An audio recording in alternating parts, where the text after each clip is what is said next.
dicek oleh regulator, yaitu bursa, ya nanti ada standar-standarnya, biasanya identik dengan fundamentalnya yang dalam tanda kutip udah jelek atau kurang bagus.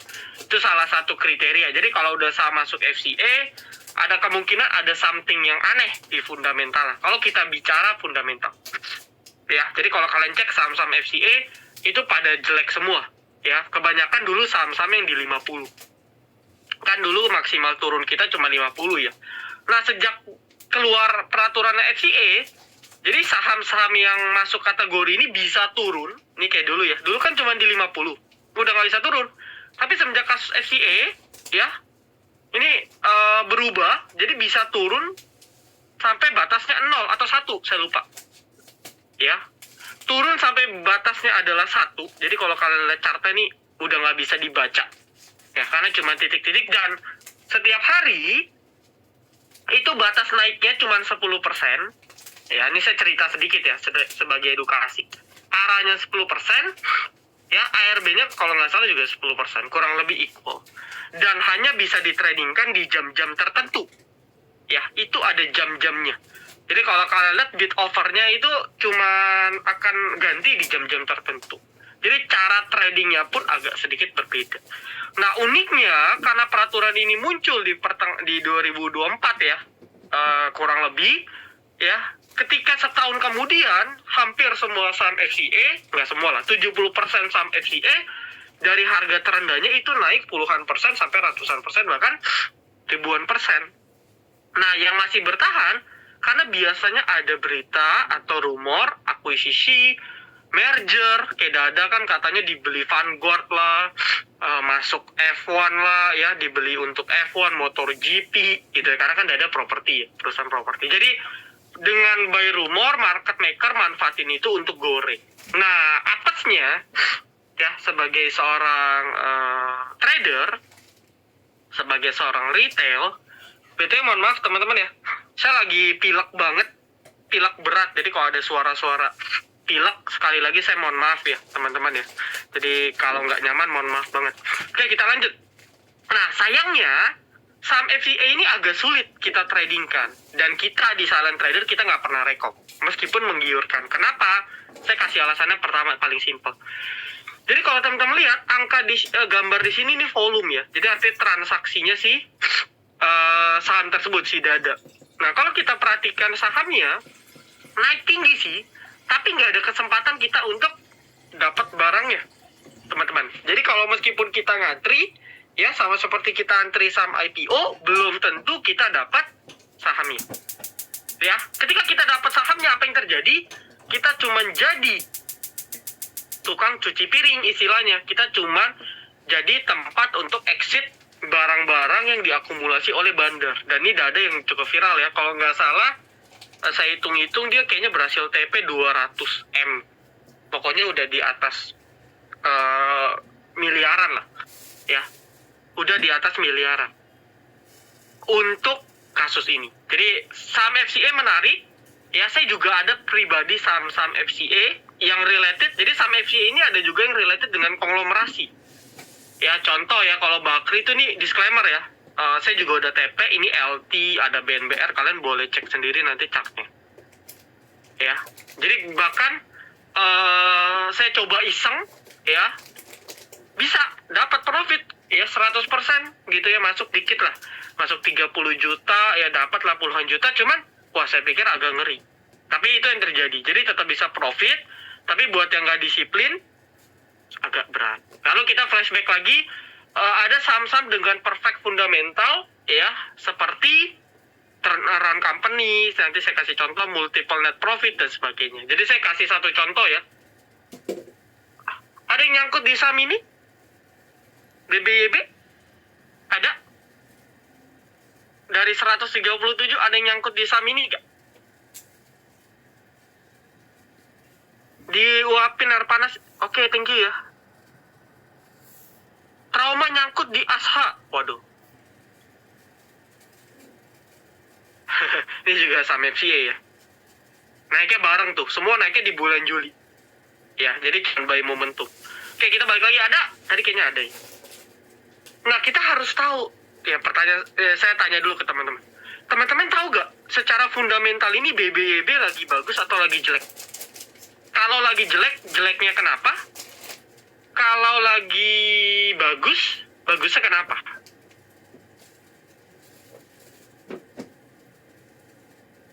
BBB belum pernah dengar. Oke, bagus chart uptrend. No. Secara fundamental kita bahas nih. Ya, secara fundamental kita bahas nih. Ada yang ngikutin? Jadi gini, meskipun kita seorang trader, kita tetap harus up to date. Ya, nah ini udah mulai nih, banyak yang jawab ya. Labanya lebih baik ketimbang supa. Jadi gini, saya kasih tips ya. Kalau kita sebagai seorang trader, kita tetap wajib up to date. Apalagi kita yang swing panjang nih, kita wajib up to date juga terhadap apapun berita si perusahaan, termasuk laporan keuangan. Kenapa? Karena kalau laporan keuangan itu suddenly itu bagus, ya itu bisa membuat market maker bisa ngegoreng juga sahamnya. Ya, jadi kita sebagai trader bisa manfaatin, tetap kita trading by chart. Tapi kita tahu ketika ada dorongan fundamental yang kuat, saham ini bisa naik cukup signifikan. Jadi kalau kalian lihat, ini sejak Q1-nya rilis, ya BBB di sini, ini dari berapa nih? Dari 100-200 ini sempat naik ke 600, 300%. Mungkin kenaikannya nggak setinggi yang konglo-konglo ya, tapi ada juga saham-saham di tahun ini yang seperti BBB.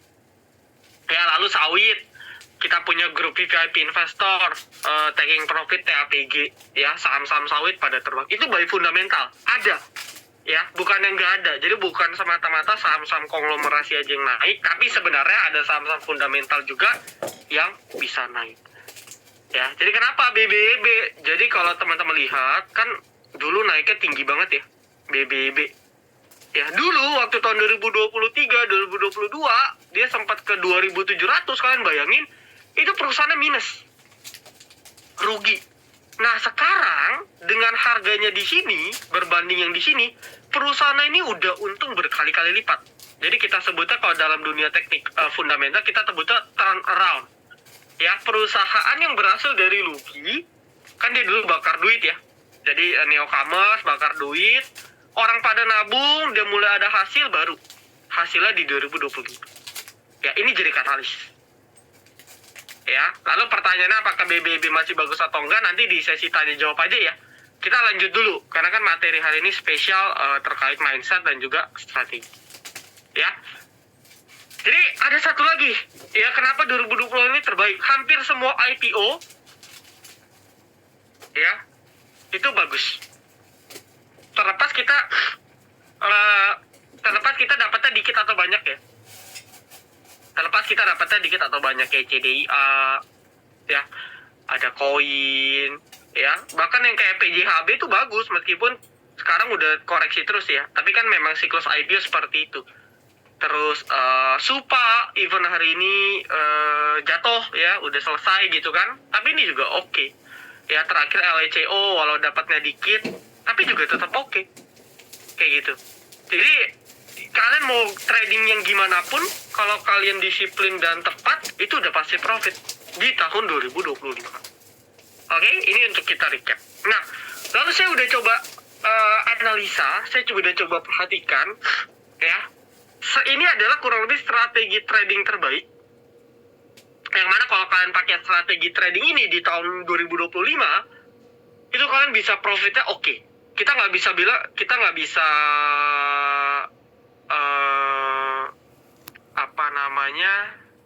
kita nggak bisa bilang cara ini bisa dipakai terus, ya. Kita juga nggak bisa bilang profitnya gede banget sampai kita jadi kaya langsung dari trading, gitu ya. Ingat, kalau mindset cepat kaya, udah. Itu kita nggak pernah ngajarin, ya. Pokoknya kita nggak pernah ngajarin. Tapi strategi ini memang terbukti. Nanti kita bahas. Pertama, ini saya urutin dari tingkat 1, tingkat 2, tingkat 3. Ketika kalian menggunakan strategi trend following only, ya, di saham-saham yang tadi nih, di saham-saham ini, itu bisa dipastikan profit kalian puluhan persen minimal. Ya, pakai apa? Simple.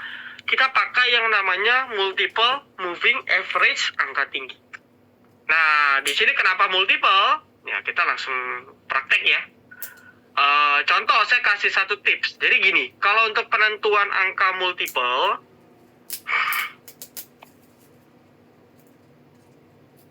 ya, kalau untuk penentuan angka multiple, kita bisa pakai lebih dari 2, ya, atau minimal 2. Kenapa?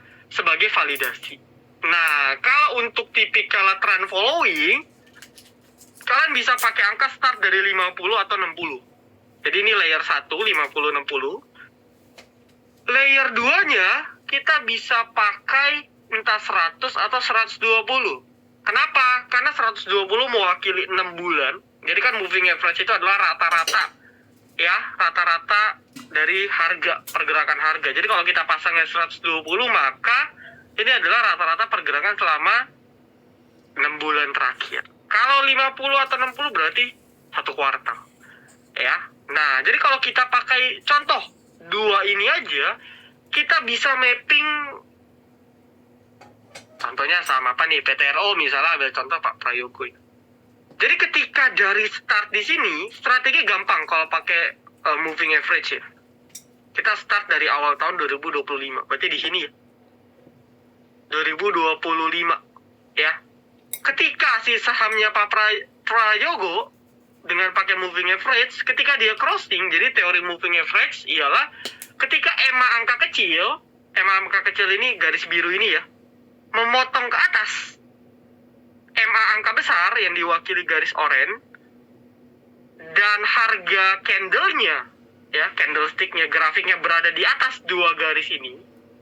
Jadi urutannya harga, candle, di bawahnya adalah EMA layer 1 yang angkanya lebih kecil, yang kedua layernya angka yang lebih besar. Jadi urutannya seperti, kalau muncul syarat ketiga urutan seperti ini ya, ini kita kategorikan sebagai tren yang uptrend. Kita akan hold terus sampai dia crossing. Jadi contoh ketika kalian memutuskan buy-nya di sini ya, di 4.000 something, kan crossingnya di sini nih 4.000-an, harganya di 4.000-an. Atau pada saat di sini ya, di sekitar 4.000 ya kurang lebih, kalian masih akan hold sampai ke 10.700. Jadi dengan simple strategi aja di tahun ini kalian bisa profit kalau nge-hold ya. Saya jujur tipikalnya campur, kita lebih sering day trade juga, beli sore jual pagi, jadi muter. Tapi kalau buat teman-teman yang sanggup nge-hold panjang ya selama beberapa bulan, itu kalian profitnya bisa 200 sampai 250%. Lalu TP-nya di berapa, Om Silent? TP-nya bisa menyesuaikan atau kita sebut nanti yang namanya pakai trailing stop. Ya, nanti kita bahas trailing stop itu apa. Ya, atau kita akan, kalau dia nanti crossing seperti ini, patah ya, udah patah misalnya seperti ini, ya, lalu candle-nya begini, nah ini waktunya kita jual. Jadi strategi ini di tahun 2025 itu adalah salah satu strategi terbaik. Ya, simple, kalian bisa pakai, ya, untuk angkanya bebas. Ya, kalian mau pakai 3 layer juga nggak masalah. Jadi misalnya, biasanya kalau di saham itu saya bahas angka-angka umum aja ya. Itu satunya 200. Ya, 200 itu mewakili setahun. Meskipun kalau kita hitung sebenarnya 240 yang setahun ya. Tapi rata-rata EMA 200 itu lumayan baik dipakai. Jadi teorinya sama nih. Ya, kalau dia 3 layer ini valid berurutan, udah kita hold terus. Ya, kita hold terus.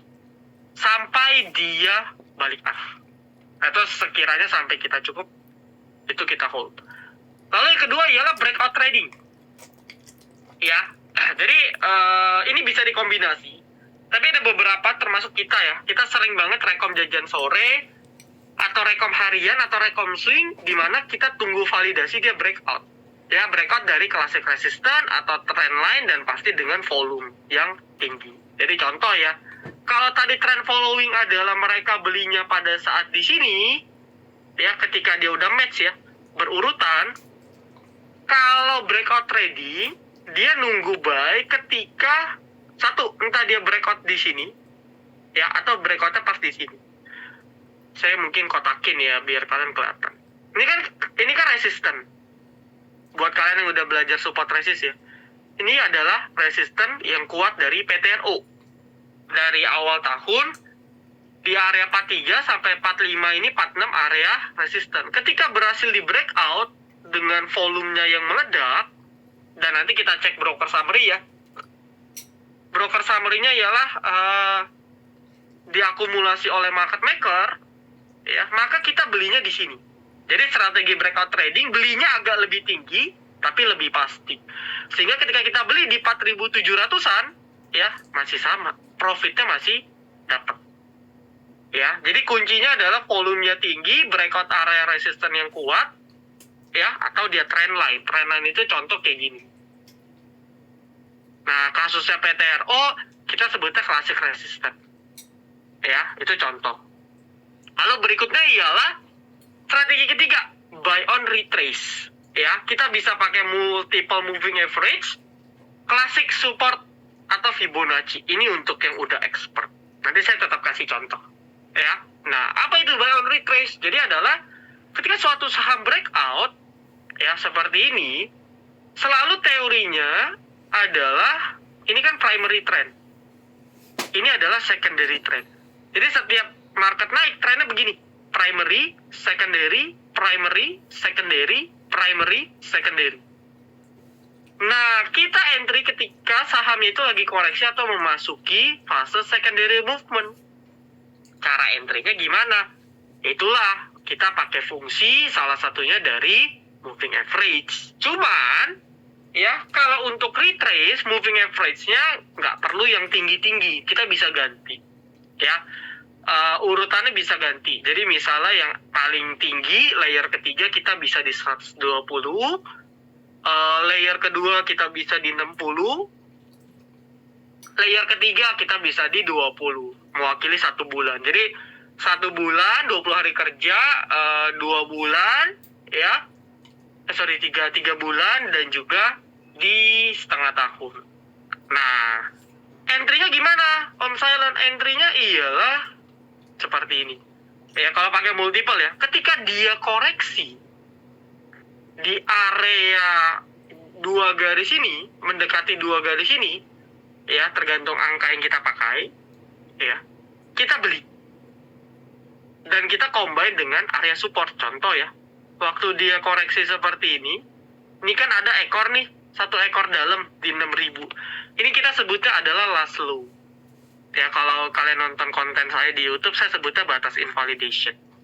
Artinya apa? Kalau dia buat low lebih rendah dari ini, kita cut loss untuk trading pendek. Nah, di sini kita gambar. Jadi kalau dia nyentuh area sini dan kita lihat, wah ini pas nih. Ya, ini adalah area dari moving average.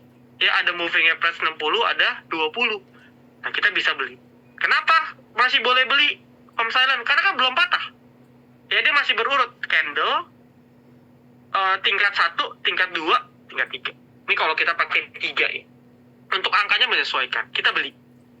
Cut loss-nya gimana? Bisa ketika di sini, pakai candle sini, atau ketika yang ini patah. Jadi candle-nya di bawah, terus yang garis biru motong kuning, lalu kuning motong ini. Itu kita cut. Ya, jadi strategi terakhir, buy on retrace. Nah, itu pakai cara pertama. Cara kedua ialah, cara ketiga ya, selain classic support, ialah pakai Fibonacci retracement. Jadi kalian kalau di TradingView, kalau mau Fibo retrace, tarik ekor paling bawah, ya, kalian tarik ke atas, nanti muncul. Nah, golden ratio Fibo itu di 61,8. Jadi kalau saham yang ada koreksi di 61,8, ya, itu koreksi terbaik secara teori. Nah, cuman di tahun 2025 ini, rata-rata koreksi cuma di 0,23 sampai 0,38 Fibo. Ya, teman-teman bisa lihat. Ketika nyampe 0,38 Fibo, 0,382, pas banget angkanya nyentuh, habis itu lanjut rally. Ya, jadi banyak ya, bukan hanya di PTRO saja, tapi di beberapa yang lain, itu biasa di 38. Ya, 38 atau mentok di 50. Contoh kayak sini, ya, ini nyampe 61. Ketika nyampe 61, ini area terbaik, karena ini golden ratio.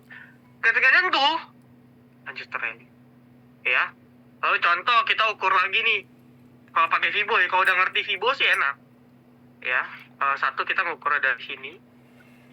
Reboundnya di 0,5. Ya, jadi dari rentang ini adalah area yang bisa kita pantau. Ya, jadi belinya di area ini. Oke, lalu misalnya SMA ya, SMA MTech waktu dia lagi first rally. Ya, lagi first rally di 38,2 dari sini ya. 38,2 kena pas. Lanjut lagi naik. Ya, jadi itu area-area kuat. Nah, tahun 2025 seperti itu. 38,2 atau bahkan di 23-nya tuh hit. Ya, itu strategi di 2025. Nah, lalu kita balik lagi. Untuk rekapan aja. Jadi sebenarnya ini dadakan, saya minta ke staff. Ya, saya pikir kayaknya perlu juga deh ditampilin. Siapa tahu teman-teman penasaran kan. Rekap win rate kita seperti apa. Tadi saya minta ke staff, cuman staff saya nggak balas, jadi saya cuma dapat data kita punya sampai di Juli. Nanti akhir tahun kita akan tetap recap di Instagram, jadi kalian follow IG kita aja ya, nanti akan di-share selama setahun win rate totalnya di berapa. Oke, ini adalah di bulan Desember sampai per hari ini ya, per tanggal 22 kita hari ini ada cut loss toba nih teman-teman. Kita ada cut loss toba nih di bawah ya, kita ada cut loss toba. Kita beli di 770, 775, kena cut 760. Ya, ini untuk toba. Jadi win rate kita sejauh ini ya, per tanggal 22 di Desember 81,96. Nah, kalau kita flashback 6 bulan terakhir, ya, kita kan program bareng Su Trader itu di April ya. April atau Mei lah, start awal. Ya, tapi kalau dari Juli, ini kurang lebih di range 75 sampai 80%. Kalau kita average mungkin ini teman-teman bisa average sendiri ya, mungkin di sekitar 77 atau 78. Kalau setahunan mungkin di 75-an plus. Ya, jadi tiap tahun rata-rata average kita memang tradingnya di 75% win rate tradingnya. Oke, itu sekedar recap aja. Nah, lalu gimana overview untuk IHSG teman-teman ya? Overview untuk IHSG di tahun 2026 ya. Ini saya izin hapus dulu teman-teman, hilangkan dulu. Jadi sebenarnya kan, ini sebenarnya di YouTube nggak jauh beda ya dengan pembahasan saya di YouTube. Ya, pertama kita akan gambarkan beberapa garis trendline. Ya, kita akan menggambarkan beberapa garis trendline yang bisa jadi patokan.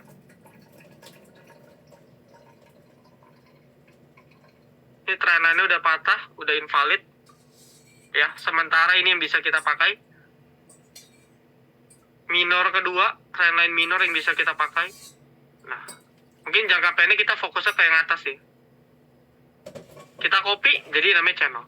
Jadi sebenarnya IHSG kita dari setengah tahun terakhir itu bergerak dalam range yang kurang lebih sama.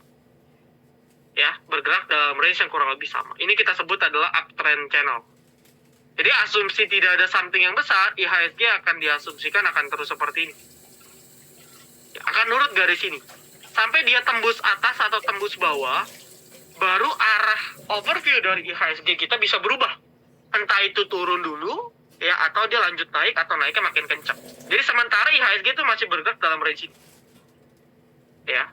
Jadi selagi ini belum patah ya, saya pribadi mengekspektasikan bahwa IHSG kita masih akan dalam pattern yang sama. Itu overview yang pertama.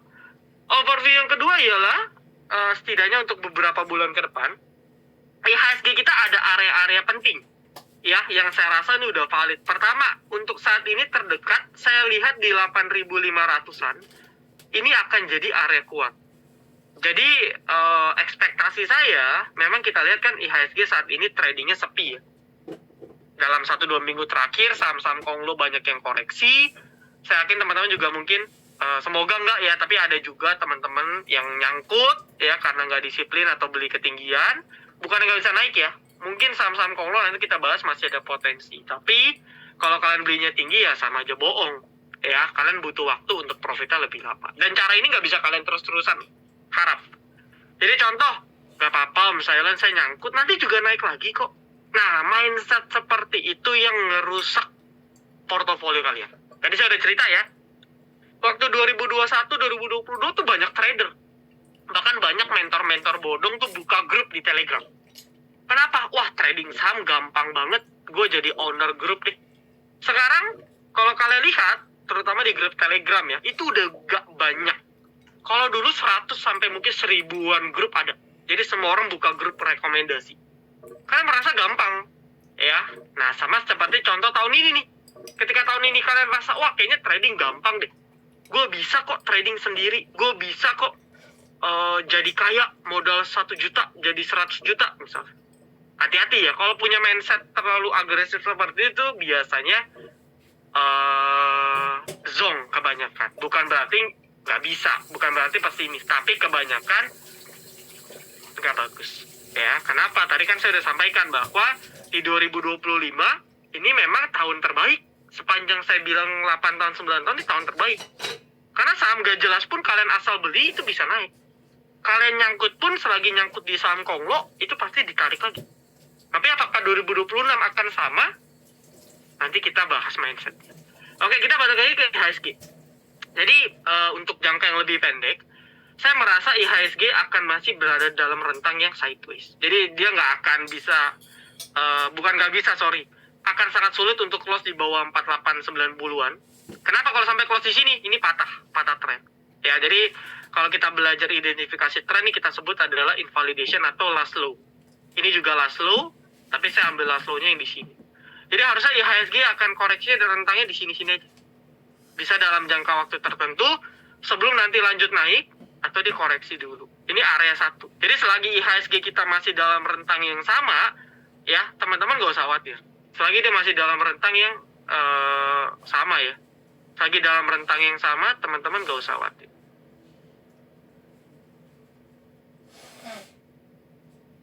Ya, nggak usah khawatir. Lalu yang kedua, area kedua ialah di sini. Sebentar ya. 8.300-an. 8.350 sampai 8.300. Ya. Ini adalah area kedua yang menurut saya juga area yang lebih penting, yang lebih kuat menurut saya daripada area pertama. Jadi kalau seandainya area pertama tembus, tapi di 8.300 IHSG nggak jebol, maka menurut saya IHSG masih dalam tren yang positif. Jadi kita nggak perlu panik berlebih. Kenapa 8.300 ini penting? Nah, balik lagi ke trenan yang tadi saya gambar. Ya, kan tadi kita gambar bahwa IHSG kita akan bergerak dalam range yang kurang lebih seperti ini. Ya kan? Ini yang tadi kita gambar nih, teman-teman. Nah, ketika dia jebol, dan kalau kita ukur jebolnya bisa pas gitu ya. Kalau ini jebol, berarti kan patah nih. Dia patah area support, dia patah trend line. Akhirnya apa? Dia akan ngebentuk chart pattern baru. Ya, bisa chart pattern untuk continuation, bisa reversal. Nah, ini yang kita akan bahas di kemudian hari kalau terjadi. Ya, sementara ekspektasi kita masih seperti itu. Jadi itu adalah area-area psikologis yang teman-teman bisa ingat. Nanti di kemudian hari, di beberapa bulan akan datang, kalau seandainya koreksi pun kalian bisa tenang. Lalu kalau kita bahas di tahun ini sendiri, memang siklus menjelang akhir tahun seperti itu. Ya, para market maker, big money pada liburan, mereka juga wait and see. Dan kalau kita lihat saham-saham konglomerasi, ya, saya ambil sampling lah. Ya, SCMA, Entek Group koreksi. Lalu kalau untuk Bakri sih hari ini naik ya, tapi kan seminggu terakhir dia koreksi dulu. Lalu Pak Happy Hapsoro hari ini juga ada mulai naik ya, meskipun kalau Bufa kalau nggak salah naik.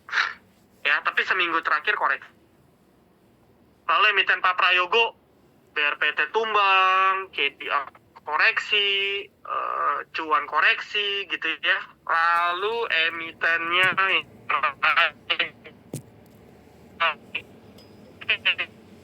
juga koreksi.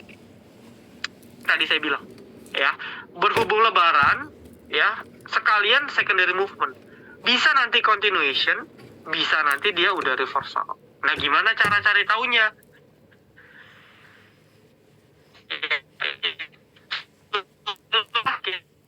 Masih bisa potensial ya, cuman sebelumnya disclaimer ya, bahwa saya paling bukan nggak suka sih, paling males sebenarnya kalau diminta saham potensial, apalagi kita bahas selama setahun. Karena gini, ya kita bisa bilang sekarang seperti ini, nanti kalau 2 bulan lagi kondisinya berubah total, maka apa yang dibahas di sini udah nggak relevan. Kayak gitu ya. Ya, jadi harusnya mindsetnya paham, tapi disclaimer, sejauh ini kalau nggak banyak kondisi besar berubah, maka beberapa list ini yang menurut saya sebagai seorang trader ini masih bisa menguntungkan kita kalau kita entry-nya dengan cara yang tepat dan disiplinnya ketat, maka resikonya bisa terminimalisir. Pertama, saham sektor emas related. Tadi saya sampaikan bahwa saya juga ada trading gold ya di forex market. Kita juga ada grup untuk gold sebenarnya ya, dan per hari ini ya, bahkan hari ini masih naik 419 ya. Jadi per hari ini IHSG harga gold dunia itu all time high. Ya, biasanya dia bisa all time high-nya bisa lanjut. Jadi contoh kalau saya hitung pakai Fibo ya. Untuk Fibo extension, target gold di 45, 46, 47 dan 5000. Jadi kalau kalian baca berita ini, analis banyak yang bilang nyampe ke 5000. Ini untuk target gold jangka panjang. Jadi di 2026 banyak analis yang bilang bahwa gold ini masih akan coba di-push. Ya, let's say sampai 4.500. Jadi kalau dengan seperti itu, kita bahasnya secara fundamental dulu. Ya, bahwa selagi harga gold dunianya masih naik, maka mereka masih akan generate profit gede. Contoh kita lihat Archie, kenapa sih multi bagger? Ya, kenapa Harta, PSAB, lalu saham yang baru IPO apa? Emas. Nah, ini emas menarik, nanti kita sedikit bahas ya. Kenapa? Kenapa bisa pada naik? Selain karena sektornya bagus, kenapa sektornya bisa bagus? Karena harga gold dunia bagus. Harga gold dunia bagus, mereka produksi profitnya lebih tinggi, mirip dengan komoditi lain ya, seperti CPO batubara, maka harganya akan diapresiasi lebih tinggi.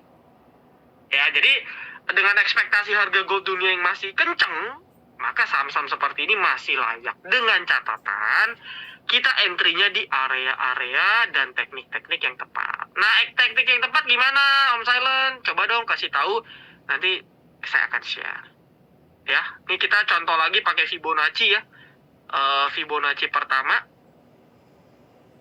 di 0,5 ripple. Jadi memang paling enak kalau kalian udah belajar Fibonacci, kalau bisa. Ya, itu enak banget. Oke, lalu balik lagi. Kedua ialah sektor emas apa aja? Archie, Harta, PSAB, emas. Ini yang pure ya, MDKA. Nah, lalu ada lagi seperti emas. Ya. Emas ini kenapa menarik? Karena gini, kalau kalian baca prospektusnya, koreksi kalau saya salah ya. Jujur udah agak tinggi, karena kan all time high. Tapi balik lagi, kalau momentumnya ada, selagi kalian disiplin, nggak ada masalah. Ya, jadi trading dimanapun nggak masalah, yang penting kalian disiplin. Apalagi kalian tradingnya buat sendiri ya. Kalau saya, kan contoh, di total, secara total, kita silent trader ini ada 1000 orang yang kita bimbing setiap hari.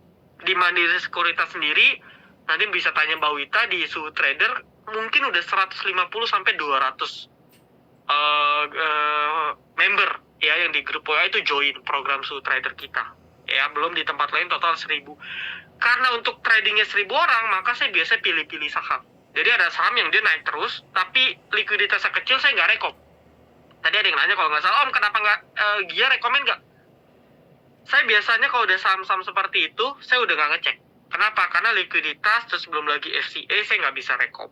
Nah, itu disclaimer dulu ya. Tapi apapun itu, kalau kalian tradingnya pribadi, trading sama apapun nggak masalah, teman-teman. Yang penting kalian disiplin. Nah, balik lagi ke emas. Emas ini, kalau kalian lihat ada 1 atau 2 anak usahanya itu baru akan beroperasi di 2026. Ya, koreksi ya.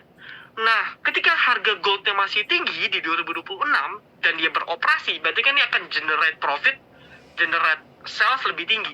Nah, ini yang diapresiasi oleh investor. Ya, itu cara bacanya. Jadi, fundamental itu tetap sebenarnya sebagai seorang trader, secara basic kita harus pakai. Ya. Lalu berikutnya, saham konglomerasi yang masih ada target. Ya, entah itu masuk indeks MSCI atau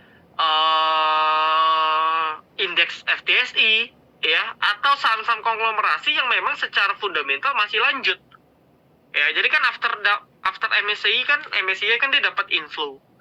Ya, dia bisa generate value. Ya, dia bisa generate sales yang lebih tinggi. Sehingga kalau sekarang gini, ya, kalau dulu fundamentalnya dulu harus bagus, sahamnya naik.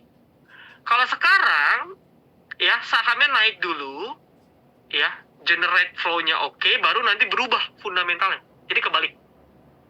Ya, kalau dulu fundamental harus di-push dulu, baru harganya terefleksi. Kalau sekarang saham-saham konglomerasi ini teorinya kebalik. Ya, dia naik dulu harganya, nanti perbaikan fundamental menyusul di tahun-tahun yang akan datang. Makanya tugas kita harus up to date, nyari-nyari berita-berita, ngecek-ngecek nih. Karena dari setiap saham konglomerasi pasti ada yang zong. Ya, pasti ada yang zong, teman-teman. Nah, saya kasih satu contoh lah. Zong ini dalam artian, kalau kita nggak disiplin dan story-nya udah selesai, ya kalian nyangkut pilihannya. Contoh, kita kenal ada Humi, kita berapa kali rekom Humi ya di grup. GTSI, ini kan naik tinggi. Nah, ada satu lagi, Pak Tommy Soeharto, Golf. Nah, kalau kalian lihat Golf yang paling nyungsep. Dia rebound dari 208, sekarang udah sempat 212. Jadi dia udah hampir kembali ke harga awal. Jadi nggak semua saham konglomerasi itu bisa kita beli semua. Kita fokus di 1-2 saham aja yang masih punya strategi, yang punya on track. Contoh, CDA. CDA ini mungkin bisa dibilang satu-satunya yang belum masuk MSCI. Untuk saat ini ya. Nah, ini kalau secara katalis, ya kita bisa asumsikan bahwa semua sahamnya Pak Prayogo itu mau di-push minimal masuk MSCI yang layer 1. Ya, yang small cap. Ya, small cap-nya. Nah, tapi apakah CDA akan langsung naik? Enggak. Tinggal kita cari area entry-nya yang terbaik. Dan tetap, kalau kena stop loss ya kita harus cut loss. Contoh ya, ini untuk CDA, ini ada area invalidation di 1580-an. Ini udah saya bahas sering sih, 1590 sampai 1600-an, 1640. Nah, ketika ini jebol, kita baru akan re-entry. Jadi, contoh kalau saya belinya sekarang, misalnya saya rekom nih, yuk teman-teman kita beli CDA sekarang, contoh ya, terus dia cut loss, kita buang dulu. Nanti kalau dia udah mulai begini-begini lagi, ya trend lainnya breakout, nah di sini kita baru beli. Volumenya naik, ini kan volumenya menurun nih. Selagi volumenya kecil, kita tinggalin aja, nanti aja. Kita trading di saham-saham yang volumenya tinggi. Ya, jadi cari saham-saham konglomerasi masih ada target. Kenapa? Karena logikanya gini teman-teman. Ini logika sederhana yang udah pernah saya share. Contoh ya, CDA ini sekarang market cap-nya boleh bantu cek berapa ya? Kalau nggak salah 200 sampai 300 T. Ini saya kasih analogi paling gampang. Dulu saya dihujat nih. Saya pernah ngepost waktu CDA lagi terbang tinggi. Saya ngepost, buat kalian yang ngarep CDA ke 5.000, ke 10.000, itu mimpi di siang bolong lah, kurang lebih saya bilang seperti itu. Mereka nggak terima tuh waktu di sini chartnya. Wah, nggak mungkin, lu nggak tahu ya para Prajogo, bla bla bla bla bla. Sekarang tiap hari, setiap saya buat konten pasti nanya CDA gimana nih Om Silent, saya nyangkut. Kenapa? Karena logikanya gini. Waktu di IPO, market cap-nya masih kecil, masih 20-an something lah. Ya, mau naik 1000%, nggak masalah. Dari 20 T ke 200 triliun. Masih bisa. Nah, tapi kalau sekarang kalian expect dari 300 T naik lagi 1000%, berarti kan kalian ngarep si CDIA ini market cap-nya 3.000 triliun, sedangkan brand aja tuh cuma 1.000 triliun aja. Ini pun naiknya udah empot-empotan nih. Ya, MSCI tapi naiknya udah sesak nafas. Nah, itu kan logikanya nggak masuk. Ya, jadi buat kalian di sini yang masih punya mindset seperti itu, saya maklumi, karena mungkin kan sebagian teman-teman di sini masih baru. Tapi ingat, pasar saham nggak hitung-hitungan 1 tambah 1 2, teman-teman ya. 2 tambah 2 4. Nggak segampang itu kita ngitung. Gitu ya. Jadi ekspektasi kita harus jelas. Makanya, kenapa saya bilang tahun 2026 ini, saham konglomerasi menurut saya masih akan jadi oke, terutama di semester awal. Tapi kita harus filter-filter. Ya, yang mana yang oke. Kenapa? Karena naiknya rata-rata sudah naik ratusan sampai ribuan persen. Ya, jangan sampai kita ekspektasi di tahun ini dia naik lagi 1000%. Itu orang gila menurut saya. Ya. Jadi saya agak sedikit tegas biar kalian wawasannya kebuka. Tetap trading nggak? Tetap trading. Saya juga trading kok saham-saham konglomerasi. Ya, kita juga jajan sore kok, kayak tadi Gold, kita Archie, kita juga jajan sore. Gitu ya. Jadi bukannya nggak boleh, tapi mindsetnya kita hilangkan. Ya, seperti itu. Lalu berikutnya adalah saham sektor perminyakan dan perkapalan. Ini pribadi, menurut saya kalau isu perang ini memanas, terutama di Timur Tengah. Jadi kalau Timur Tengahnya pecah, selama ini kan cuma kecil-kecil ya. Cuman ngebait aja, artinya by speech. Tapi kalau secara tindakan, ya perkapalan dan perminyakan bisa kita pantau sebenarnya. Tapi ini situasional ya. Dalam artian ketika itu happens, kalian ingat aja, oh kata Om Silent coba cek nih perkapalan perminyakan. Ya, ini bisa dipantau. Karena ini salah satu sebenarnya salah satu komoditas yang paling penting ya untuk industri di seluruh dunia. Tapi kalau untuk harga saham memang lebih ke stabil. Kalau nggak ada percikan-percikan. Lalu berikutnya ada sektor hype. Maksudnya gimana? Ini yang tadi saya sampaikan. Bahwa kita sampaikan sekarang seperti ini, nanti 3 bulan lagi bisa jadi berubah. Jadi pastikan apa yang terjadi di bulan tersebut, ya, perubahan fundamental, perubahan makroekonomi, kita fokus ke sektor-sektor itu. Bisa jadi contoh ya, misalnya tahun depan properti beneran naik. Karena ada something apalah yang menyebabkan bener-bener orang FOMO properti, kita riding the wave. Trend following boleh, breakout boleh, buy on retrace boleh. Ya, jadi ini situasional, ini yang paling penting. Nah, tapi sejauh ini ya inilah beberapa yang dalam beberapa bulan ke depan menurut saya masih oke. Ya, lalu strategi terbaik, trading terbaik gimana di 2026? Pertama, ya ini urutannya jadi kebalik. Kalau di 2025 tadi 1 trend following, 2 breakout, 3 retrace, menurut saya yang lebih aman dan terbaik analisa saya itu adalah pertama retrace, kedua trading, breakout, ketiga trend following. Kenapa? Tadi saya udah sampaikan ya, beberapa saham naiknya udah tinggi. Ya, kita mau trend following seberapa tinggi lagi, teman-teman? Ya, jadi itu logikanya. Bisa trend following, tapi kenaikannya udah lebih terbatas. Jadi, menurut saya, ya, buy on retrace akan lebih aman. Nah, buy on retrace, ya kita akan ada adjustment. Jadi kalau tadi rata-rata di 38 sampai 50 atau dari 23 sampai Fibo 50 dia retrace, membal ya, retrace itu membal ketika nyentuh hari ini, maka kalian bisa tunggu di 50 sampai di 61,8. Jadi kalau kalian lihat sekarang rata-rata yang koreksi itu udah nyentuh Fibonya di 50 sampai juga 6,8, 61,8, teman-teman. Ya, bahkan kayak contoh nih WiFi ya. WiFi, kalau nggak salah WiFi kita jajan sorenya di sini ya. Kita tanggal 9 live, bener nggak? Coba kalian cek, kita TP-nya di sini, WiFi. Sebelum kena badai. Ya, bahkan kayak contoh WiFi dia bahkan udah kena 78. Jadi area koreksinya kita nggak bisa lagi ambil koreksi dikit, kita langsung all in. Ya, kenapa? Karena udah pada banyak yang mau ambil untung, kita bisa cari titik-titik 61,8. Start dari 0,5. Kalau mau sabar. Ya, kurang lebih seperti itu. Lalu kedua ialah breakout trading masih sama, cuman yang harus kalian filter nggak semua saham breakout kita beli. Ya, salah satu yang harus kalian make sure ialah volume. Volumenya harus gede, teman-teman. Ya, volumenya harus gede. Nanti kita bahas. Ya, di bawah. Lalu berikutnya trend following, tetap pakai sama multiple moving average angka tinggi. Nggak berubah, ini beda urutan. Nah, tips tradingnya tadi udah bahas ya. Kalau buy on retrace, Fibonya start dari 50,61,8. Ya, tetap pakai multiple moving average. Lalu yang kedua ialah ini sebagai tambahan ya. Jadi kalian bisa kombinasikan sekaligus. Kedua, breakout trading. Nah, kalau untuk breakout trading, ya, pastikan volume ini gede.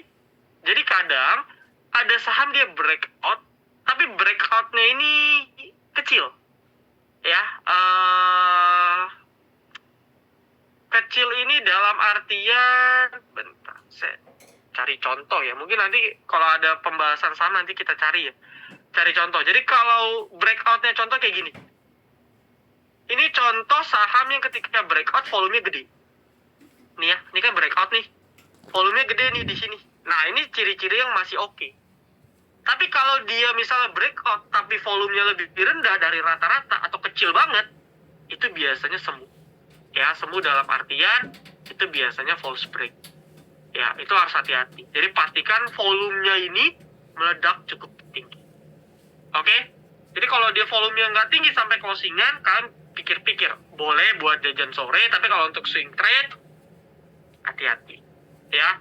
Lalu berikutnya ialah kalau untuk trend following, ya, salah satu tipsnya ialah tetap pakai multiple moving average, tapi kita pakai namanya trailing stop. Nah, trailing stop itu apa sih? Jadi trailing stop itu suatu sistem, ya, yang mana tujuannya adalah untuk memaksimalkan profit, meminimalisir resiko. Tadi kan saya udah sampaikan ya, kalau kita pakai moving average kan kurang lebih begini. Ini kan grafik nih, grafik saham. Kita akan terus keep ya, kita akan terus keep sampai dia terjadi crossing seperti ini, lalu candle-nya turun. Nah, di sini kita sebutnya trailing stop. Kenapa teman-teman kita harus pakai trailing stop? Ya, karena dari sini misalnya kita udah profit 30%. Ya, sampai sini 30%. Turun ke sini, profitnya cuma 20%. Meskipun profitnya turun, kita tetap harus jual. Jadi jangan sampai kita udah profit puluhan persen. Tapi karena kita pikir, mindset kita sama kayak tahun lalu. Tenang aja, tahun lalu minus 20%, 3 bulan lagi saya untung 1000%. Saya keep aja deh. Jangan sampai terjadi seperti itu, teman-teman. Karena saya jamin, ya nggak jamin lah, 90% saya yakin, dari saham-saham konglomerasi ini di akhir tahun 2026 pasti ada yang makan korban dan jadi cerita. Ya, jadi cerita ada nanti saham-saham yang akan makan korban. Yang mana saya harap teman-teman yang nonton di sini 140 orang nggak kejebak. Itulah fungsi kita pakai trailing stop. Kalau pakai moving average sudah saya kasih contoh ya. Ketika garisnya crossing, ya, garisnya crossing dan harga grafiknya di bawah garis, kita cut dulu. Ya, udah, kita cut dulu. Nanti boleh entry lagi, teman-teman. Nanti tunggu patternnya kebentuk, dia breakout, kita entry lagi. Nggak masalah. Ya, jadi ketika kita cut loss atau kita trailing stop, bukan berarti kita nggak boleh trading di saham, ya boleh. Tapi trailing stop dan stop loss, itu adalah cara terbaik untuk mengamankan resiko kita. Oke ya. Nah, lalu berikutnya, kita coba saya akan bahas dulu pertanyaan-pertanyaan yang cepat dijawab ya. Coba saya baca dulu. Berapa untuk pakai trailing stop? Oke, ini good question ya. Jadi gini, moving average itu adalah salah satu indikator paling simple tapi paling berguna untuk semua jenis trader. Kenapa? Karena kita bisa setting dari angka EMA 1 sampai angka EMA ratusan juga nggak masalah. Nah, penggunaan angkanya menyesuaikan. Contoh ya, kalau kita ya di silent trader, kita mostly swingnya pun biasanya cuma berapa minggu ya. Jadi saya biasanya pakainya kalau enggak 20, 30, paling gede 50, paling panjang ya. Itu angka yang saya pakai itu. Tapi kalau kenapa? Karena saya tahu saya tujuannya cuma berapa minggu, jadi kita ketat. Nah, tapi kalau kalian bener keepnya sanggup bulanan, kalian nggak bisa pakai EMA 20, karena pasti akan kena terus. Contoh ya. Nah, ketika kalian pakai EMA 20, di sini kalian udah kena cut. Ya, di sini mungkin bisa kena cut. Habis itu rebound. Ya, tapi kalau kalian, Om Silent, saya tuh keepnya panjang. Ya boleh pakai EMA 200, nggak apa-apa. Nah, kalian masih keep. Ya, jadi tergantung menyesuaikan time frame kalian sendiri itu sampai mana. Gitu ya. Nah, tapi kalau kita di Shu Trader itu semua stop loss-nya di berapa, trailing stop-nya di berapa, TP-nya di berapa, TP1, TP2 itu kita udah jelasin dan kita remind. Jadi kalian akan lebih mudah ya untuk dibimbing. Oke? Om, dulu pertama kali trading pakai sekuritas apa? Sebelah ya, sekuritas sebelah. Ya, saya nggak sebut merek. Tapi sekarang udah jelek sekuritasnya, jujur. Jadi saya salah satunya ada di Growing. Karena kan live trading kita juga pakai Growing. Apakah siklus IHSG bullish bearish setiap 3 tahun sekali? Menurut saya valid gak valid? Ya, saya belum pernah ngecek sih. Dalam arti saya belum pernah backtest IHSG kita dalam 20 tahun terakhir ada siklus seperti ini atau enggak. Ya, cuman kalau nanti saya coba cek sih, ini good question ya, bisa jadi pembelajaran juga. Nanti coba saya cek. Kalau memang ternyata valid siklus seperti itu, jadi gini, apapun itu kalau kita punya keilmuan kita boleh backtest. Misalnya nih, punya pandangan, wah IHSG kayaknya ada siklus 3 tahun sekali bullish, habis itu ganti bearish gitu ya, kurang lebih ya, per 3 tahun. Kita cek aja. Kalau memang benar, berarti kita bisa pakai. Backtestnya gimana? Dia di atas 50%, di atas 70%. Jadi dalam 21 tahun terakhir, ya, berarti kan 7 kali kesempatan ya, 7 kali 3. Setiap 7 kali 3 itu benar. Bahwa dia selalu bullish, ganti ke bearish, ganti ke bullish. Itu berarti valid. Tapi kalau di bawah 70%, berarti ya 50-50. Kalau TP pertama berapa? Gini, ini penting ya. Kalau kalian tipikal jajan sore, nah saya gedein dikit. Jadi gini, penentuan TP itu juga beda-beda, teman-teman. Ya, kalau kita tipikal BSJP, beli sore jual pagi, atau kita sebut day trader, ya, itu biasanya 1-3% aja. Kenapa? Ya kan kita, contoh, kita kalau di trader ya, kita beli itu di jam 15.50 sampai 15.55. WIB ya, waktu Indonesia Barat. Udah nih, kita cuma luangin waktu 5 menit. Nanti kita jual tuh. Rata-rata sih pagi-pagi kejual 09.00 ya sampai setengah 10 lah misalnya. Kita TP di rentang ini. Kita pasang otomatis, kita TP. Nah ini kan pendek. Karena pendek ya kita ekspektasi 1-3%. Memang pada prakteknya ada yang terbangnya tinggi-tinggi. Jadi biasa ada beberapa emiten kita tetap kasih TP1, TP2. Karena kan ada sebagian orang yang dia jual tapi dia keep lot sebagian. Nah maka dari itu kita biasa kalau di grup tetap kasih TP1, TP2. Tapi kalau JJS itu di 1-3%. Kalau kalian swing trade itu minimal 3 atau 5%. Minimal ya, minimal. Ini untuk swing pendek. Tapi kalau kalian tipikal trend following, sebenarnya itu nggak ada pakai patokan persen. Tapi kalau dirasa udah puluhan persen udah cukup, silakan. Ya, kalau trend following lebih sering pakai trailing stop. Trailing stop bisa pakai moving average atau pakai persentase. Contoh ya. Jadi ada teman saya, dia itu pakai kalau sahamnya koreksi 15% dari high, dia TP. Jadi contoh gini. Misalnya saham Ratu nih. Ya, high-nya kan tertingginya di 12.900. Tertingginya. Kalau dari 12.900 turun 15%, ya, which is itu di 10.965, dia TP. Jadi dia udah di TP. Kalau dia pakai teori seperti itu bisa juga. Jadi by persentase. Ya, itu bisa juga. Gitu ya. Jadi sebenarnya trading stop itu fleksibel, sesuai gaya trading kita yang cocok. Ya, jadi jajan sore, scalper, apalagi scalper 1-2%. Ya, jadi kalau untuk TP itu kita menyesuaikan. Lalu udah 9 tahun trading udah kaya belum?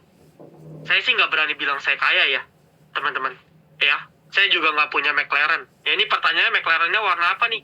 Ya, saya juga nggak punya McLaren. Tapi saya bisa generate, ya ini prinsip saya bisa generate lebih tinggi daripada saya jadi manajer kantoran, saya lebih tinggi daripada buka usaha, saya bisa nyantai, pagi bangun juga nggak harus pagi-pagi, ya itu udah cukup. Gitu ya, jadi kalau mindset Anda ialah trading bisa dapat McLaren, ya saya doain yang terbaik. Cuman logikanya simple. Dari sekian banyak, tahun ini deh kita ngomong, dari tahun ini aja, siapa yang ngikut gurunya yang bisa dapat McLaren, yang bisa beneran beli McLaren itu berapa persen sih? Ya, coba dipikirkan. Jadi kalau saya selalu nggak pernah janjiin atau saya setiap ngajar saham itu bikin kalian kaya. Saya nggak pernah seperti itu. Kenapa? Karena trading saham tuh susah pada prakteknya. Nggak gampang. Karena trader itu nggak untuk semua orang sebenarnya. Karena kalau memang semua orang bisa cepat kaya, ya nggak bakal ada lah orang miskin. Ya, pemerintah bayar utang lewat trading aja. Kalau bisa. Gitu ya. Jadi, ini saya agak nggak suka sih. Cuma ini pakai anonimus ya namanya ya. Jadi ya udahlah. Ya, abaikan pertanyaan-pertanyaan seperti itu. Yang jelas saya nggak kaya. Ya, saya nggak berani declare saya kaya. Setidaknya, saya nggak perlu kerja kantoran. Gitu. Om Salman temennya Om Ben bukan? Ya, kita pernah ngobrol. Saya belum pernah ketemu langsung Om Ben, tapi dulu beliau waktu masih aktif di komunitas PPC, kita sering ngobrol. Ya, by Telegram. Oh, buy on weakness atau catching on falling. Oke, tangkap pisau jatuh ya bahasanya ya. Pakai metode itu gak? Ya sebenarnya tangkap pisau jatuh ya istilahnya buy on weakness atau buy on retrace. Ya, yang efektif tetap biasanya kalau yang udah expert dia pakai Fibonacci retracement. Itu next level dari technical analysis. Lebih lanjut lagi Elliott Wave. Tapi kalau saya Elliott Wave jujur saya nggak expert. Jadi saya mentok di Fibonacci. Itu udah oke. Kalau porto masih kecil lebih baik main saham kecil. No. Itu mindset yang salah. Jadi gini, ini sering kali terjadi ya. Jadi orang pikir modal saya 10 juta, saya beli saham yang 100-an aja deh. Apa ya contoh saham 100 ya? Nah tadi Ashal misal. Kan saya dapat untung lebih murah. Ya nggak ngaruh teman-teman. Kan kita naiknya by persentase. Ya, dan nggak semua saham yang di bawah 100 naiknya bisa kenceng loh. Gitu. Kayak contoh nih, hari ini kalau nggak salah Indi ya. Indi harganya 2000-an tapi naiknya 8%. Nah, kalian lihat tuh saham-saham di 100-an murah gak? Ada yang naik 8% gak? Belum tentu. Jadi nggak ngaruh, karena yang kita cari kan persentase. Kalian punya 10 juta, beli Indi, misalnya dapat 4 lot, lalu beli saham yang di harga 100, dapat berapa tuh? 1000 lot ya, kalau 10 juta. Ketika naik 8% ya sama aja profitnya. Ya, profitnya sama-sama kurang lebih dapat 4% atau 10%. Gitu. Yang penting, tadi kan saya udah sampaikan ya, volumenya breakout, volumenya gede, likuiditas ada. Ini yang paling penting. Trading di saham yang flow-nya lagi di sana. Ya, karena kenapa? Kalian lihat saham-saham yang lagi turun, ya, ini adalah ketika volumenya kecil. Jadi volume kecil, orang malas transaksi di sini ya udah. Ya. Kalau trading, kalau saya pribadi, kita ya di Suhu Trader, kita kalau untuk swing paling lama jarang sampai 1 bulan. Ya, karena kalau prinsip saya, termasuk saya pribadi, saya nggak bisa terlalu nge-hold lama. Ya, saya akui saya nggak bisa terlalu hold lama. Maka dari itu ya saya fokusnya day trade aja. Ya, kalau mau hold lama saya sekalian swing. Jadi saya ada porto invest terpisah. Ya, dan tiap orang tuh pasti beda. Ada yang dia sanggup hold lama, tapi bedain ya, hold lama karena dia yakin dan dia udah analisa, atau hold lama karena dia pasrah atau nyangkut dengan harapan, wah tenang aja deh saya hold dulu nanti juga balik lagi kok. Itu salah ya, kalau punya mindset yang kayak gitu tuh udah salah. Ya, saya jamin kalau kalian seperti itu nggak akan sukses di trader. Saya jamin. Ya, kalau screening saham biasanya pakai apa? Gampang kok. Kalau saya kebetulan kita di komunitas, kita ada fitur, ya, ada menggunakan teknologi, kita bisa ada screenernya sendiri. Tapi sebenarnya kalau buat teman-teman cukup pakai fitur-fitur kayak contoh di Mandiri Sekuritas oke. Pakai heatmap. Ya biasanya kita kalau live trade saya juga pakai heatmap kok. Kalau kalian yang ikut live saya ya, analisanya gampang. Kita lihat heatmap, lihat running trade, lihat stock ranking, persentase kita beli. Dapat tuh jajan sore. Setiap live trade dapat 23%, 23%, 23%. Ya.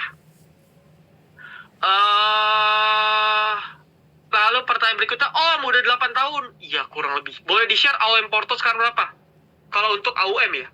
Kalau untuk di Porto saya under 1M untuk saat ini. Tapi kalau secara aset, ya udah ember-ember lah.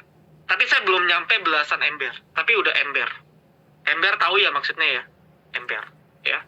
Bisa sih beli McLaren, tapi buat apa ya? Jadi saya beberapa ada di properti, karena didikan orang tua saya agak old school ya. Jadi orang tua dulu mengatakan ya harus beli rumah. Ya, akhirnya saya ngikut lah ya, karena dari full time trader ada dikit beli beberapa properti.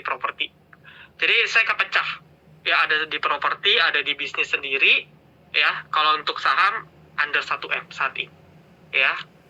Mungkin tahun depan saya lihat. Jadi biasanya saya ganti-ganti kayak tahun 2023, 2024 bahkan saya cuma main di 100 juta aja. Kenapa? Karena marketnya jelek, buat apa? Ya baru di 24, 25 saya naikin. Kurang lebih kayak gitu. Oke ya, lalu Om Supa gimana? Saham-saham kita skip dulu ya. Kita jawab yang bisa dijawab. Om di grup dapat info insider gak? No, saya bukan insider. Jadi setiap rekom kita ya, rekom yang berhasil tercetak di sini ini pure dari kerjasama saya dan tim ya, screener pribadi, bukan dapat bisikan goib ya. Karena gini teman-teman, balik lagi sih, ini masalah mindset sih. Saya nggak tahu ya kenapa rakyat kita, SDM kita kebanyakan gampang tergiur.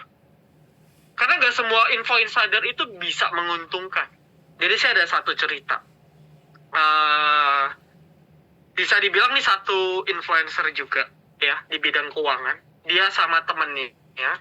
Waktu itu cerita dia ketemu direktur atau komisarisnya lupa. Salah satu saham. Ada huruf O-nya. Ya, ada huruf O-nya. Ya, kalian cari sendiri. Itu udah kurang kejadiannya 2-3 tahun yang lalu. Wah, dia cerita. Begini. Pokoknya bagus lah. Sampai sekarang harga sahamnya paling 20%, 30% nggak kemana-mana. Udah 2-3 tahun. Oke. Terus? Itu insider loh. Langsung dari komisaris loh. Tapi nggak kemana-mana juga. Bahkan kadang dia sempat nahan floating minus 50%. Jadi nggak semua info insider itu tepat. Dan kalau kalian join cuman mau dapat info insider, nggak usah join.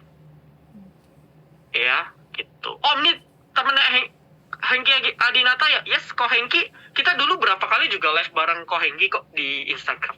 Berapa kali? Kalau Ko Hengki saya udah pernah ketemu beberapa kali. Ya, beliau good mentor lah. Ya, saya proven. Jadi kalau untuk trading itu udah di atas saya. Dia benar-benar DNA-nya, beliau DNA tradingnya kuat banget. Ya, di market apapun ya, stock market, crypto, forex itu good. Ya, perlu saya akui gitu ya. Om, kalau juara dari 13 juta ke 55 juta berarti 6 kali. Saya lupa, pokoknya 400% sih. 440 berapa ya? Nanti coba cek di story aja, ada kok. Ya. Berarti kalau ikut Om, portoku yang 100 juta bisa jadi 16 juta. No. Ya, no. Jadi kalau kalian nonton konten terakhir saya di IG, itu pun di bulan November growth-nya 20% aja. Kenapa? Karena kan waktu itu lagi lomba. Itu saya 5 minggu, saya ngeliatin laptop terus teman-teman. Dari jam 9 nggak berhenti. Kalau sekarang mah buka jam 9, kalau ada rekom saya info, abis itu saya tinggal. Ya, saya tinggal untuk kegiatan lain. Kalau dulu karena lomba, dan itu capek banget. Dan waktu itu, 2021, itu momen marketnya juga lagi bagus. Karena kan dulu broker summary masih ada ya. Live market tuh broker summary kita masih ngecek. Jadi tradingnya untuk scalper gampang. Gitu. Ya, jadi kalau kalian mau, Om, saya ikut Om, tapi porto saya naik 2 kali lipat ya. Nggak usah. Ya, jadi nggak usah join. Anda join mungkin saya suruh leave aja. Kenapa? Karena saya juga nggak mau di grup yang kita ini ada mindset yang menurut saya ya, bukan menyinggung teman-teman, tapi mindsetnya menurut saya ini nggak bener. Kenapa nggak bener ya? Saya maklumi, karena mungkin teman-teman terdoktrin oleh konten-konten media sosial saat ini. Wah, McLaren lu warna apa bos? Terus bisa ratusan M. Nah, itu mindset yang nggak bagus. Ya, nggak apa-apa, teman-teman boleh ikutin yang 100 M, ratusan M, yang McLaren nggak apa-apa. Nanti dicek aja dalam 10 tahun kalian bisa kaya atau enggak, gitu. Kalau bisa kaya, saya turut senang. Kalau mau balik, Om, saya mau belajar dengan cara yang benar aja deh, saya kapok, silahkan. Ya, kayak contoh di kripto kan lagi viral tuh 3 bulan, 4 bulan lalu. Wah, beli Bitcoin, bakal kaya. Semua prediksi Bitcoin 150 ribu lah, 180 ribu lah. Sekarang apa? Semua tiba-tiba ganti. Jadi biar market. Ya, yang rugi siapa? Ya kalian yang ikut. Mereka yang info mah nggak ada masalah, mereka disiplin. Meskipun portonya triliun, miliar, mereka pakai money management. Mereka nggak salah, yang salah kita. Ya, modal kecil, ngarep gede. Gitu. Jadi ini balik ke mindset. Ya, kalian mau dapat mentor yang bagus atau mentor yang jelek sekalipun, ya itu semua balik ke teman-teman. Gitu ya. Lalu terakhir, Om, ini tabel update per hari kak? Yes, kita update terakhir.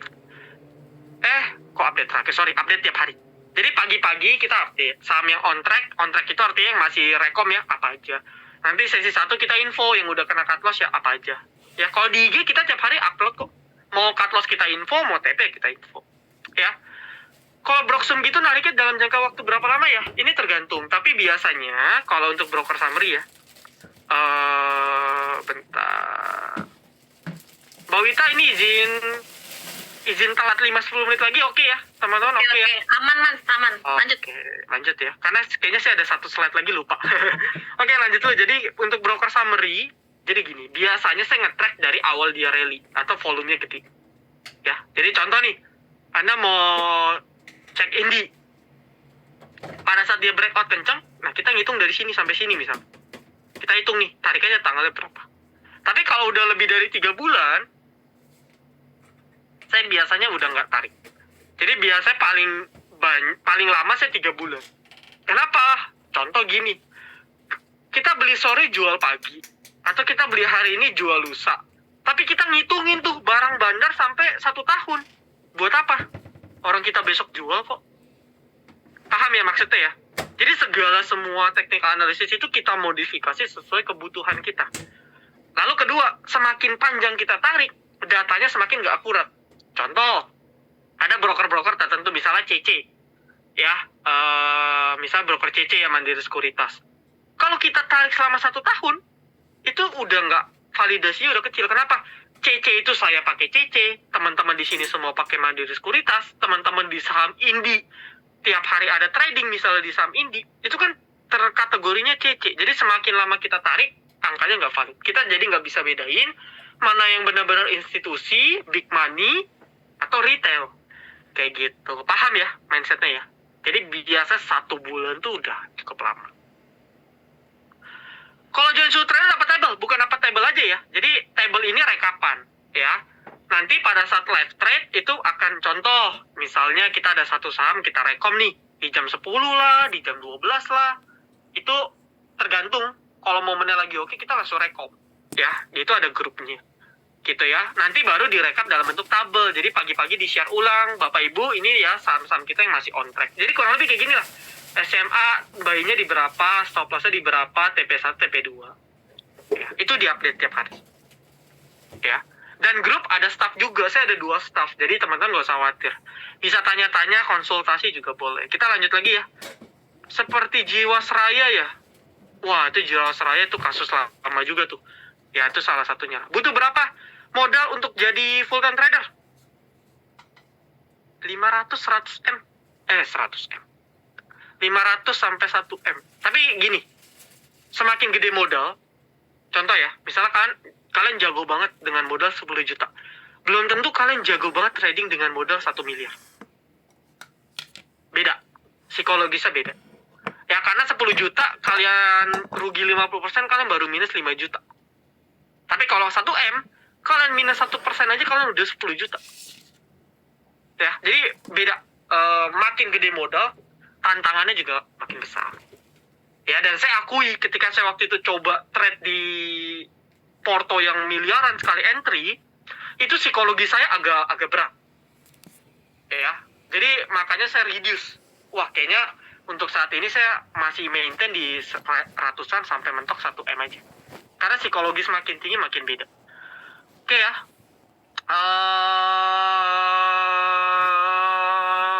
Kita lanjut dulu deh. Kayaknya masih ada mindset. Nah ini nih. Ini salah satu mindset penting ya. Bener Om, ketika tambah modal psikologi makin terganggu. Bagaimana maintainnya? Maintainnya harus bertahap. Contoh kalian 10 juta. Udah oke nih. Naiklah 20-30 juta. Coba, biasanya sih rentang cobanya 3 bulan sampai 1 tahun ya. Jadi nggak usah buru-buru. Kalian jangan lihat, wah teman saya baru trading setahun udah kaya. Kalau kalian terpacu seperti itu, kalian ikut-ikutan, udah deh gue jual aja rumah gue. Gue top up aja, siapa tahu bisa beneran kaya. Itu susah. Ya, contoh ya, kayak Ko Hengki itu, beliau kenal saham itu baru. Jadi kalau secara junior, secara tingkatan, hitungannya junior. Tapi porto dia dan tradingnya udah lebih hebat dari saya. Jadi nggak ngaruh. Ya apakah saya harus, wah Ko Hengki bisa ya seperti itu, apakah saya harus jual rumah all in biar bisa ngejar kekayaan beliau? Kan nggak juga. Ya, itu mah orang bodoh namanya. Tapi kita bisa belajar. Oh, caranya disiplinnya gimana ya? Kayak gitu. Jadi bertahap lebih penting. Konsisten lebih penting. Ya, jadi jangan lihat kiri, jangan lihat kanan, fokus aja. Kita ke diri sendiri. Itu lebih benar. Nah, ini balik lagi terkait mindset ya. Karena dari tadi beberapa pertanyaan yang muncul, teman-teman mungkin masih punya mindset yang ke distract, ya mau cepat kaya lah, apa ya? Ya kurang lebih mindset yang kurang bagus seperti itu. Nah ini beberapa mindset yang kalian bisa coba tanamkan dengan harapan ya, meskipun teman-teman nanti trading sendiri, teman-teman ikut komunitas lain, gak ada masalah ya. Yang penting bagi saya jamin kalau mindset ini kalian tanamkan, kalian bisa tak konsisten dan yang namanya nyangkut-nyangkut. Pertama, jangan pernah average up, ini untuk 2026 ya. Jangan pernah average up lebih besar dari pembelian awal. Contoh, kalian beli saham di sini, saham konglomerasi apa misalnya, 100 juta. Masih naik tuh misalnya. Wah, kalian FOMO nih. Wah, jangan-jangan mau masuk MSCI bisa naik ribuan persen, 100%. Saya top up deh di sini 200 juta. Ini saya nggak rekomen. Kenapa?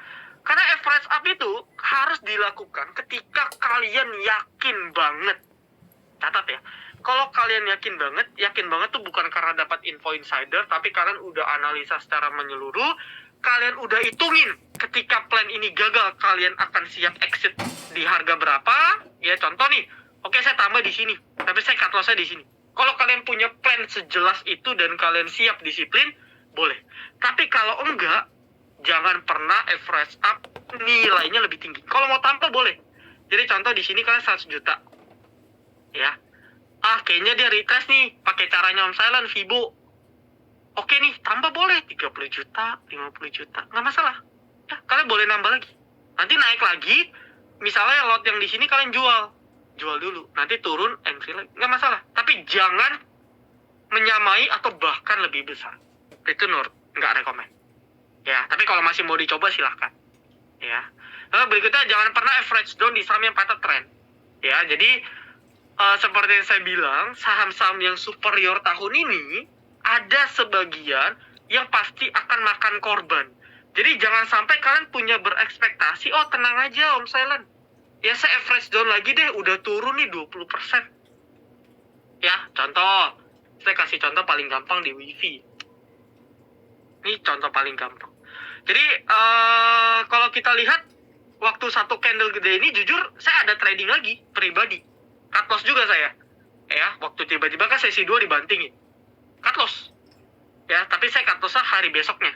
Saya tunggu besok, tapi ternyata masih turun, saya cut loss. Nah, balik lagi. Waktu di sini mungkin kalian rata-rata belinya di sini karena nggak mau TP. Ya, jual dibanting minus nih 10%. Turun besoknya, udah minus nih 15%. Tambah lagi deh di sini. Ya, sekarang turun lagi. Oh, udah kena nih 3.500, 33. Memang secara teori ini area support kuat. Tapi ketika jebol, harusnya kalian cut loss. Kalian tambah lagi di sini. Jadi beli di sini, beli di sini, beli di sini. Nyampe di area terbaik, contoh ya, untuk WiFi, ini kan ada invalidation swing di 27 sampai 29. Ini last defense. Jadi menurut saya kalau sampai 27 juga jebol, ini udah bisa dibilang hampir patah trend. Ya, nah tapi kalau misalnya, contoh, ini kan area terbaiknya WiFi. Sedangkan kalian udah beli di sini, beli di sini, beli di sini. Modal udah habis, kecuali kalian sultan. Ya, top up terus. Ada di grup trader kita beberapa ada yang modalnya gede. Jadi rekom saya, dia injek terus. Bisa profit sih. Karena kan memang saham yang kita filter biasa saham-saham yang bukan aneh-aneh. Tapi nggak rekomen. Kenapa? Modal kita terbatas, saya juga paham. Makanya muncullah istilah stop loss. Ya, jadi jangan average down yang patah trend. Ya, apalagi ini sedikit tips ya. Average down itu jangan turun dikit kalian nambah. Kecuali tradingnya pendek. Oh, saya cuma stop loss kalau udah rugi 5%, saya cut loss kok. Boleh. Ya, paham ya teman-teman ya. Tapi jangan kalau untuk swing baru turun 3% nambah. Turun 3% lagi nambah. Yang ada modalnya udah habis, sahamnya masih bisa lanjut turun. Nah, itu mindsetnya nggak boleh. Ya, ini terkait manajemen.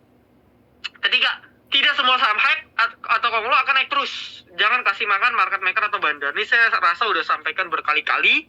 Salah satu poin terberat saya bahwa yes, beberapa saham yang sekarang lagi hype masih kita bisa manfaatkan, ya karena masih ada story-nya.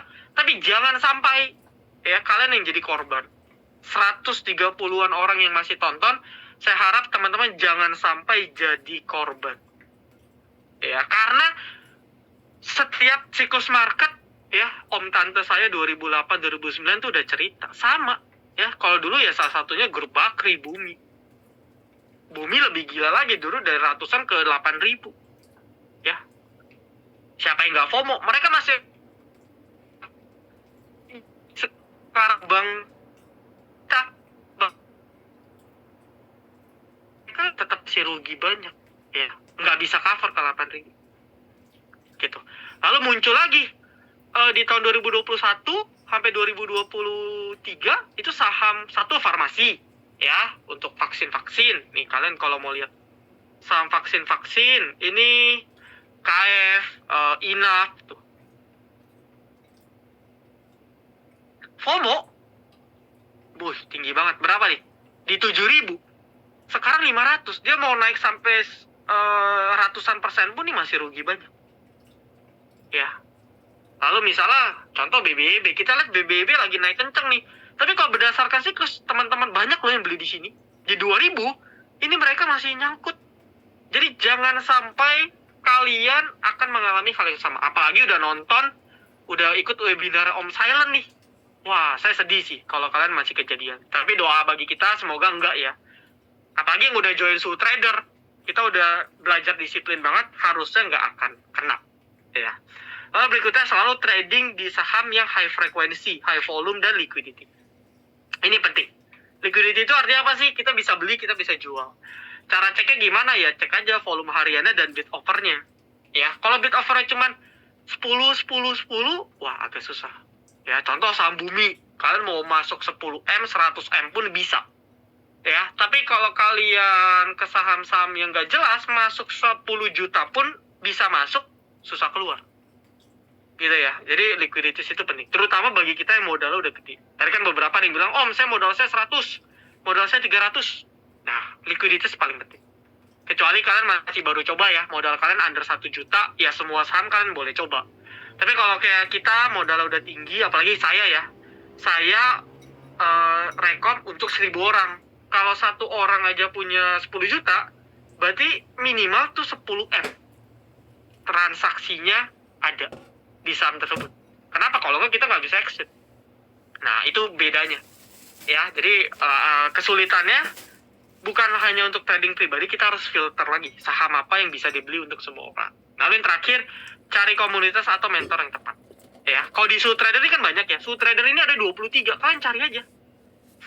Nggak harus bareng saya ya, by the way, karena saya yakin setiap orang cocok-cocokan. Ada yang cocok dengan penjelasan saya, ada yang nggak cocok, ada yang mau cari McLaren gitu kan. Nah, silahkan. Yang penting mentornya kredibel, secara track record jelas. Kalau Su Trader sih nggak usah dikhawatirkan ya, karena teman-teman Mansek benar-benar udah filter ya. Jadi secara lisensi, background, dulu pernah ada aneh-aneh gak? Ya puji syukur saya termasuk di dalamnya yang ke filter ya. Saya termasuk Su Trader yang awal-awal, angkatan awal. Boleh tanya Mbak Wita. Jadi mungkin sekarang udah berapa nih, 25, 27? Mungkin saya termasuk yang awal-awal, karena kita startnya dari April.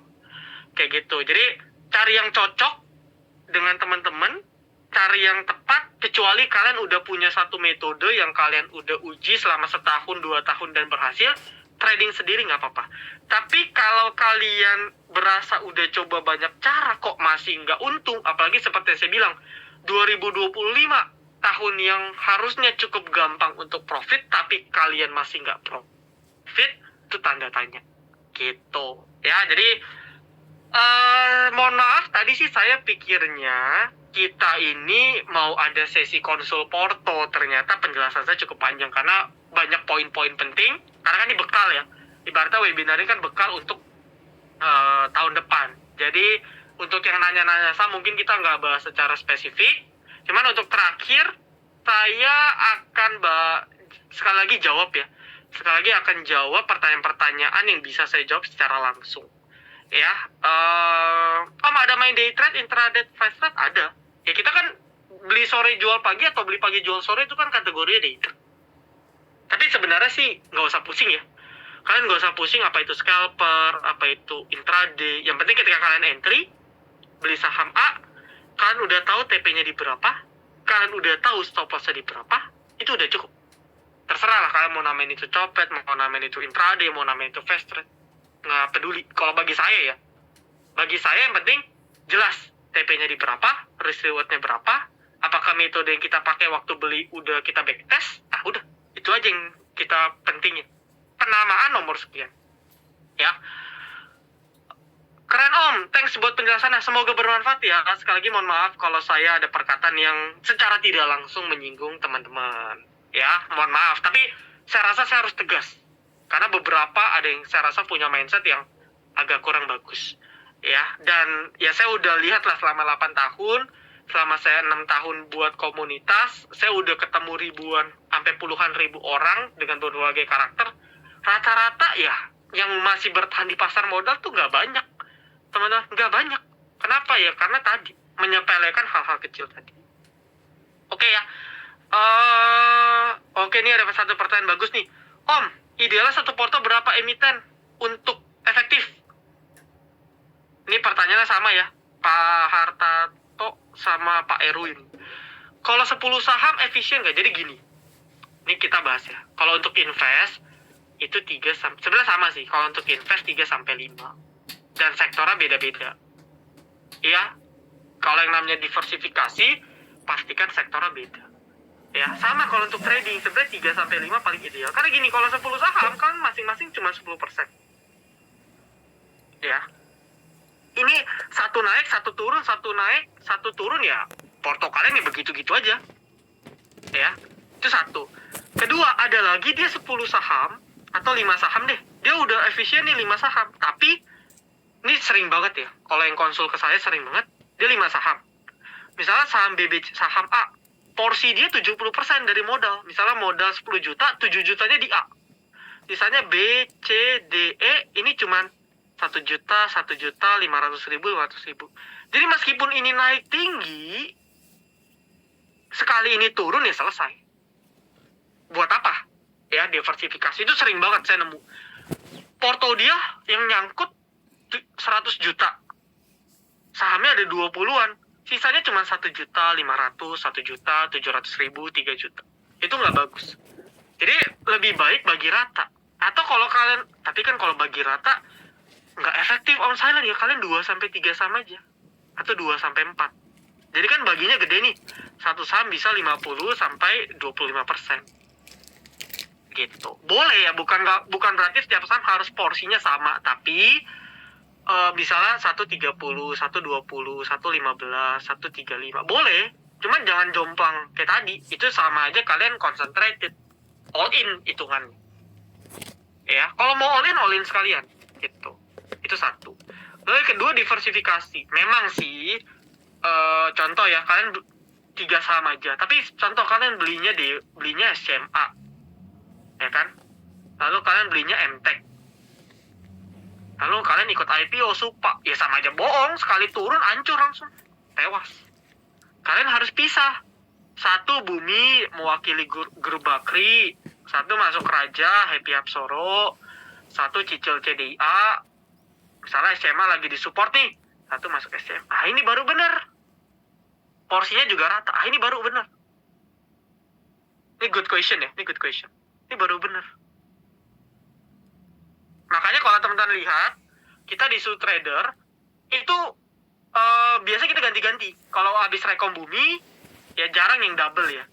Ada tapi jarang. Jadi kalau habis rekom Bumi, udah nanti baru cari lagi apakah BRMS atau Dewa gitu ya. Tapi kita jarang tuh sekali rekom barengan, Bumi beli, Energi beli, Dewa beli. Enggak. Biasanya kita pecah-pecah. Ingat manajemen risiko. Oke ya. Lalu BTW buat yang tertarik, monggo aja, linknya udah di-share oleh Mbak Wita ya di kolom Zoom, di chat kalian scroll aja. Sekali lagi saya akhiri, ada penjelasan lebih lanjut buat yang tertarik join ya. Sekali lagi thank you, doanya buat kalian semua di tahun 2026 ini all the best lah ya. Dan ingat, pintu kita Talent Trader Academy ya itu selalu terbuka gitu ya. Jadi anytime misalnya kalian belum tertarik saat ini, kalian mau coba explore sendiri, tapi one day kalian mau comeback, mau butuh pertolongan dalam artian ya, amit-amit, tapi kalau seandainya itu terjadi, pintu kita terbuka. Nanti tinggal lewat Mbak Wita atau perwakilan Mansek, silahkan ya. Jadi nggak ada masalah. Kayak gitu, sekali lagi thank you. Nanti di take over ke Mbak Wita. Oke, thank you Ang Sailan untuk penjelasannya. Cukup lama ya Bapak Ibu ya. 2 jam full webinar ya, dan memang Bapak Ibu